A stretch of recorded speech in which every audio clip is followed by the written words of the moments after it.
অমর একুশে বইমেলা ২০২৫ খবরের কাগজ লেখক আড্ডার পক্ষ থেকে সবাইকে আমন্ত্রণ জানাচ্ছি। আজকে আমরা লেখক আড্ডায় আড্ডা দেব বিশিষ্ট কবি সেলিম মাহমুদের সঙ্গে। সেলিম মাহমুদ ভাই কেমন আছেন? ভালো, আপনি ভালো আছেন? জি ভালো আছি। বইমেলা আগে কেমন দেখেছেন আর এবার কেমন দেখছেন? বইমেলা মূলত আমার দেখার সময়টা ছিল 1982-80 দশকের দিকে। 80 দশকের দিকে এই বাংলা একাডেমির মূল চত্বরে গুটি কয়েক প্রকাশনা এই বইমেলা করতো। এর আগে ওইটা আমার দেখার সুযোগ হয় নাই। মুক্তধারা প্রকাশনীর চিত্তরঞ্জন সাহা, উনি ছিলেন একজন অকৃতদার, যিনি কোনো দ্বারা পরিবার ছিল না। বই নিয়ে উনি সমস্ত তার জীবনের সব কিছু সাধনা, বইয়ের মান উন্নয়ন, মেলা কীভাবে হবে, এর সঙ্গে জাতীয় গ্রন্থকেন্দ্রের বদিউদ্দিন নাজির ভাই ছিলেন, কাইসুল হক গ্রন্থকেন্দ্রের মাধ্যমেই এই বইমেলা বাংলা একাডেমি শুরু আমার জানা মতে।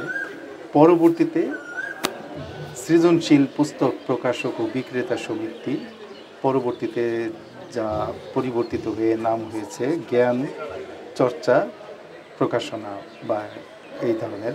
তো তারা বইমেলা, সেই মেলার শুরুটা আমার জানা মতে 1982-1983 দিকে। খুব বেশি জনসমাগম, পাঠক সমাবেশ হতো না। তো মেলাটাকে একটু মানে অন্তর্মুখী ছিল, আর বাইরের জগৎ এই মেলা সম্পর্কে খুব বেশি অবগত ছিল না। কারণ সেই সময় এই যে ইলেকট্রনিক মিডিয়া বলতে কিছুই ছিল না, একমাত্র ছিল প্রিন্ট মিডিয়ার মাধ্যমে। আর মেলার খবর কোনো দৈনিক খুব বেশি একটা প্রচার করতো না। বর্তমানে যেটা আমরা লক্ষ্য করি যে বইমেলা মানেই দৈনিক পত্রিকাগুলি প্রতিদিন মেলার সচিত্র সম্প্রচার, মিডিয়াগুলির সম্প্রচার, অর্থাৎ বইমেলার খবর গ্রামে গঞ্জে প্রত্যন্ত অঞ্চলে চলে যাচ্ছে। তো সেই কারণে জনসমাগম এখনকার মেলায় আমরা বেশি লক্ষ্য করি। ওই 80 দশকের মেলায় তেমন জনসমাগম হতো না। কিন্তু একটা জিনিস আমার গুণগত যে পরিবর্তনটা লক্ষ্য করি, ওই জনসমাগম কম হলেও কিছু পাঠক ছিল যারা সুনির্দিষ্ট কিছু বাছাই করা বই কেনার জন্য মেলাতে আসতো। হুমায়ুন আহমেদের সময় তখন ছিল না, মূলত শহীদ কাদরী, কবি শহীদ কাদরী বাংলাদেশে ছিলেন। উনি মেলাকে কেন্দ্র করে, কবি নির্মলেন্দু মেলাকে কেন্দ্র করে গভীর রাত পর্যন্ত, বিশেষ করে 21 তারিখের আগের দিন একদম ম্যারাথন একটা আড্ডা চলতো শহীদ কাদরীকে কেন্দ্র করে। এই আড্ডাটা এর মধ্যে সরকার লুৎফর রহমান রিটন একটা বই বের করলো 83 বা 2 দিকে, ধুত্তুরি প্রথম তার বই। তো বইটা প্রচারের জন্য তার প্রত্যেকটা স্টলে গিয়ে গিয়ে বলতে হইতো যে ধুত্তুরি লুৎফর রহমান রিটনের। রিটন নিজেই গিয়ে বলতো লুৎফর রহমান রিটনের ধুত্তুরি বইটা কি আছে। আচ্ছা, প্রচারের দেখেন কৌশল। আর এই 90-এর দশকে এসে আমরা কি পেলাম, সেটা 90-এর দশকের থেকে বর্তমান সময় পর্যন্ত নিয়মিত দৈনিক পত্রিকাগুলি বিজ্ঞাপনের কনসেশনে, হ্রাসকৃত মূল্যে বইয়ের বিজ্ঞাপন, রঙিন বিজ্ঞাপন ছেপে থাকে।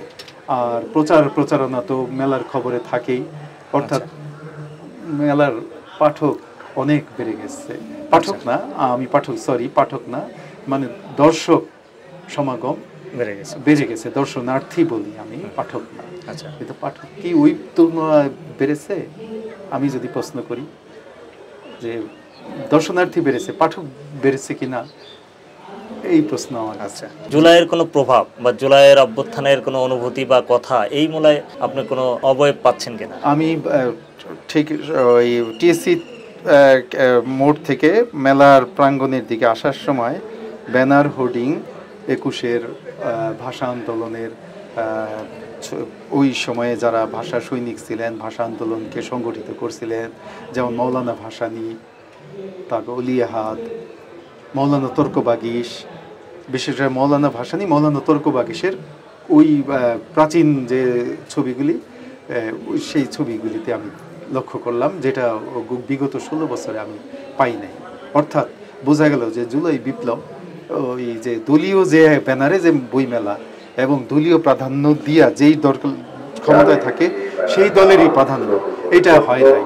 যেহেতু এই অন্তর্বর্তী সরকার নির্দলীয়, কাজে আমার মনে হয় অন্ততপক্ষে আমরা এই যে দলের যে একটা প্রচার প্রপাগান্ডা সাহিত্যের বদলে এটা চোখে পড়ে নাই। জুলাই বিপ্লবের কিছু জিনিস চোখে পড়েছে, বিশেষ করে ওই যে গ্রাফিতি যে সেই সময় যারা করে গেছেন, হ্যাঁ, ওই সেই গ্রাফিতিগুলো আমার চোখে পড়লো। পানি লাগবে পানি, মীর মুগ্ধর, তারপরে ওই আবু সাইদের, হ্যাঁ, যে বুকের ভিতর অনেক ঝড়, বুক পেতেছে গুলি কর, এই স্লোগানগুলি, এইগুলি জুলাইয়ের যে উত্তাপ, সেই উত্তাপ অবশ্যই চোখে পড়েছে। এবং আমি এই জন্য যে আশাবাদী যে 52-র যে পরিবর্তন, এই ভাষা আন্দোলন এবং এই ভাষা আন্দোলনের ফলশ্রুতিতেই কিন্তু এই বইমেলা বাংলা একাডেমি, সেই ধারাবাহিকতায় জুলাই বিপ্লবের যে চেতনা বা জুলাই বিপ্লবের ছোঁয়া এটা লেগেছে অল্প হলে।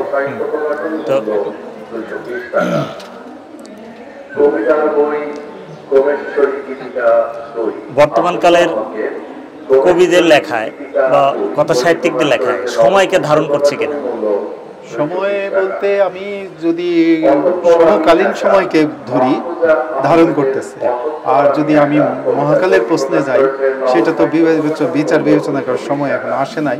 আর সেই ধরনের লেখা আমার জানা মতে যেটা 60-এর দশকে 70-এর দশকের লেখকরা, যেমন হেলাল হাফিজ, নির্মলেন্দু গুণ, মহাদেব সাহা, আবুল হাসান, কবিতায় কথা সাহিত্যে আখতারুজ্জামান ইলিয়াস, মাহমুদুল হক, একটা ভাষা আন্দোলন এবং এই বাঙালির যে স্বাধিকার, বাঙালির সংস্কৃতির যে অধিকারের যে দাবি, সেই দাবিগুলি উঠে আসছে। এখনকার সাহিত্যে এর চেয়ে বেশি বরং আসে যে সামাজিক যে প্রচার মাধ্যম, সেই প্রচার মাধ্যমের এইগুলি বেশি আসে, যেমন ফেসবুক কেন্দ্রিক, ইউটিউব কেন্দ্রিক, এই বিষয়গুলি আমি লক্ষ্য করি। বইমেলায় প্রকাশিত কোন বইগুলোর মধ্যে পাঠকের আগ্রহ বেশি? পাঠকের আগ্রহ মূলত আমরা লক্ষ্য করি যে মধ্যবিত্ত শ্রেণী তো বইয়ের পাঠক, উচ্চবিত্তরা সহজে বই কেনে না, কিনলেও তাদের বই থাকে রচনাবলী কেন্দ্রিক, রবীন্দ্র রচনাবলী, বড়জোর নজরুল রচনাবলী, মানিক বন্দ্যোপাধ্যায় তারা কিনে না, উচ্চবিত্তের। আর মধ্যবিত্ত বইয়ের পাঠক, মধ্যবিত্ত সাধারণত গল্প, উপন্যাস, ছোট গল্প খুব কম, উপন্যাসের দিকে ঝোঁক বেশি। আর উপন্যাসের বাইরে আমি 90-এর দশকে একটা প্রবণতা লক্ষ্য করতাম যে এনজিওগুলি যে বই স্টল দিত, এই বিভিন্ন রকম পত্রিকা সাময়িকীগুলি একটা স্টল দিত, তাদের প্রকাশনাগুলিকে একটু ভিন্ন ধরনের। যেমন এনজিওগুলি দিত উন্নয়নের বিষয়ক বই। উন্নয়নের বিষয়ক বই বলতে গেলে আমি ওই সময়ের কথা বলি, ডক্টর মোহাম্মদ ইউনূস, আজকে যিনি অন্তর্বর্তী সরকারের প্রধান উপদেষ্টা, ওনার একটা বই ছিল পথের বাধা সরিয়ে দেন, মানুষগুলোকে এগুতে দিন। এই বইটা ওই সময় পাঠক চলতেছিল। বেলতুল গ্রামের জরিমন অন্যান্যরা, গ্রামীণ ব্যাংক বের করছিল। আরেকটা বই ছিল প্রয়াত জাফরুল্লাহ চৌধুরী, ওনাকে শ্রদ্ধার সঙ্গে স্মরণ করি, মহান মুক্তিযুদ্ধের এবং আমাদের যে স্বাস্থ্য নীতি এবং গণজাগরণের অনেক কিছুর মূল ছিলেন উনি। জাফরুল্লাহ চৌধুরী একটা বই ছিল গণস্বাস্থ্য কেন্দ্র থেকে বের হতো, যেখানে ডাক্তার নেই। তো 90-এর দশকে এই উপন্যাসের পাশাপাশি এই ধরনের উন্নয়ন বা সমাজ নিরীক্ষণের বইগুলি বের হইতো এবং ওইগুলি পাঠক ছিল, পড়ত। যেমন জন কেনেথ গলব্রেথের গণদারিদ্র্যের প্রকৃতি, 20 চক্র একটা বই বের করছিল। গণ উন্নয়ন কেন্দ্র বের করত, গণস্বাস্থ্য, ব্র্যাক, এই এনজিওগুলি নিয়ে আসতো। এখন এইবার মেলায় দেখলাম যে তাদের উপস্থিতি লক্ষ্য গোচর হয়েছে, কিন্তু বই করেছে কিনা এটা আমার খুঁজে দেখতে হবে। আচ্ছা, মুঠোফোনে কবিতা পড়ার আগ্রহ মানুষের বেশি, ইভেন একসময় কবিরা মুঠোফোনে কবিতা লেখা শুরু করে। তো এই দুটোর মধ্যে আপনার অনুভূতি কেমন কি? আচ্ছা, আমি বলি যে মুঠোফোন বিবর্তনে স্মার্টফোন আসছে, মুঠোফোনটা ছিল বাটন ফোন। এটার মধ্যে কবিতা লেখা খুব টাফ ছিল, কিন্তু ওই 2004 বা 5-এর দিকে কবি নির্মলেন্দু গুণ প্রথম মুঠোফোনে কবিতা লেখা শুরু করেন। এটা তো উনি জানতো না যে মুঠোফোনে কবিতা লেখা যায়। এবং উনি কবিতাগুলি লিখতেন, পত্রিকায় ছাপা হইতো, আবার বইও বের করলেন উনি মুঠোফোনের কাব্য নামে। মুঠোফোনের কাব্য 1 এবং 2, অর্থাৎ মুঠোফোনে যে কবিতা লেখা যায় আজকে, যেটা স্মার্টফোনে অনেকে লিখতেছে, এটার কিন্তু শুরু নির্মলেন্দুর হাতে। এবং কাজটা ছিল খুব দুরূহ। এটা লেখা হবে অনেকেই ভাবতো না। কাগজ কলম, আরও আগে পেপিরাস, ভূর্জপত্র, গাছের ছাল, সেটার থেকে কলমে আসলো এই ঝর্ণা কলম, ঝর্ণা কলম থেকে বল পেনে আসলো, বল পেন থেকে মুঠোফোন, মুঠোফোন থেকে স্মার্টফোনে। স্মার্টফোনে যে একটা আমি বলবো এক ধরনের বিপ্লব। অনেকেই ফেসবুকে কবিতা লিখতেছে, কবিতা লিখতেছে। শুধু ফেসবুকের কবিরা না, মূল ধারার যারা কবি তারাও ফেসবুকে কবিতা লিখতেছে, লিখে সেটা পত্রিকায় দিতেছে। পরিবর্তনটা ভালো, প্রযুক্তির সঙ্গে শিল্প সংস্কৃতির তাল মিলিয়ে চলা। আমি এটা দোষের কিছু দেখি। আচ্ছা, কবিতার পাঠক মনে হয় এবং অনেক প্রকাশক কবিতার বই প্রকাশ করতেও অনাগ্রহী। এই ব্যাপারে আপনার অনুভূতি কি? কবিতার পাঠক সর্বকালে সব সময়ই কমই ছিল, কিন্তু কোনো এক সময় তো আমরা যা গদ্য বলতে কিছু ছিল না। আদি মধ্যযুগে, আধুনিক যুগের প্রথম পাদে সব কিছু পদ্যে লেখা হতো, পয়ারে, তাই না? পয়ারে লিখতো।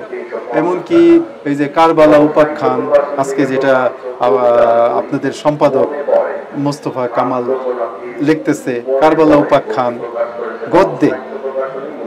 কিন্তু ওই সময় কারবালার ইগুলি কি লিখতো? পয়ারে কবিরা লিখতো, পুঁথি সাহিত্যে, হ্যাঁ, পয়ারে। তো গদ্যে এই যে আসতেছে কথা সাহিত্যে, এই ইতিহাস, পৌরাণিক কাহিনী, সমকালীন জীবনযাপন, তো এটা তো পরিবর্তনের একটা আমরা রেখা চিত্র দেখতে পাচ্ছি। ঠিক আছে সেলিম মোহাম্মদ ভাই, খবরের কাগজের পক্ষ থেকে অনেক ধন্যবাদ। খবরের কাগজ অত্যন্ত নতুন সময়ের, নতুন ভাবনার, নতুন আঙ্গিকের একটি সুন্দর কাগজ এবং লেখকদেরকে যথেষ্ট মূল্যায়ন করে, লেখকদেরকে মর্যাদা দেয়। এর জন্য সব খবর কাগজের সম্পাদক, গুণী সম্পাদক, এবং আপনিও একজন গুণী অনুবাদক, সাক্ষাৎকার গ্রহণকারী, সমকালীন যে সাক্ষাৎকারের যে এই মালিহা লোধি থেকে শুরু করে যে আরও বড় বড় যে যারা চিন্তক, তাদের সাক্ষাৎকার অনুবাদগুলি যে আপনি করতেছেন, এটা একটা পজিটিভ দিক এবং আমি আপনাকে এর জন্য অভিনন্দন জানাই। আপনাদের সাফল্য কামনা করি। আপনার আজকের অনুষ্ঠানের জন্য, আমাদেরকে কথা বলার সুযোগ দেওয়ার জন্য অনেক ধন্যবাদ। প্রিয় দর্শক, লেখক আড্ডায় আজকের মতন বিদায় নিচ্ছি আমি সঞ্জিত সকাল। আগামীকাল দেখা হবে নতুন কোনো অতিথির সঙ্গে। প্রতিদিন চোখ রাখুন খবরের কাগজ লেখক আড্ডায়। খবরের কাগজ, নিখাত, নির্ভীক, নিরপেক্ষ।